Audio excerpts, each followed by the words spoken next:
Vous savez, le conseil départemental défend l'intérêt général. Donc il s'intéresse à la vie des Périgourdins et il a dit il faut reprendre l'abattoir de Ribérac, sinon l'État ne le reprendra pas, la commune non plus, et ça va nuire aux agriculteurs. Nous avons dit qu'il faut faire une foncière pour s'occuper de la vacance des commerces dans le monde urbain et s'occuper des entreprises dans le monde rural. On a dit tout le Périgord noir n'a pas de piscine couverte, il faut qu'on fasse un centre départemental de natation. Donc nous, on travaille pour l'intérêt général.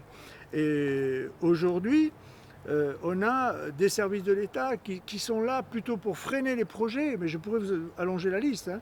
On a l'impression qu'ils sont là plutôt pour freiner les projets et empêcher, plutôt que nous aider à trouver des solutions. Voilà, c'est ce que je trouve regrettable, mais j'espère que ça ne sera que passager. Ce n'est pas vos compétences, martèle le préfet. Je n'ai rien inventé, strictement rien inventé. Pour l'abattoir, la Haute-Marne a fait exactement la même chose avec la ville de Chaumont. Pour la piscine, exactement la même chose a été faite en région parisienne par un département.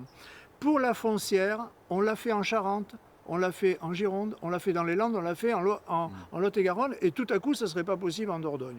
Donc il y a un problème tout à fait particulier.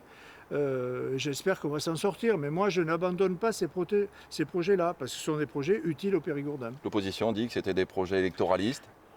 Ben, vous savez, l'opposition, elle propose jamais rien, donc il faut bien qu'elle dise quelque chose.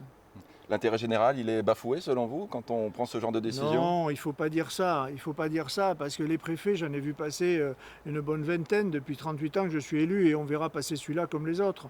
Mais je pense que les services de l'État en haut lieu doivent se préoccuper de ce qui est appliqué sur le terrain. Le président de la République a dit « je veux des préfets développeurs, je veux des préfets facilitateurs ». Bon, mais moi je souhaite que ce soit appliqué en Dordogne exactement comme c'est appliqué dans les autres départements. C'est encore un mauvais effet de la centralisation?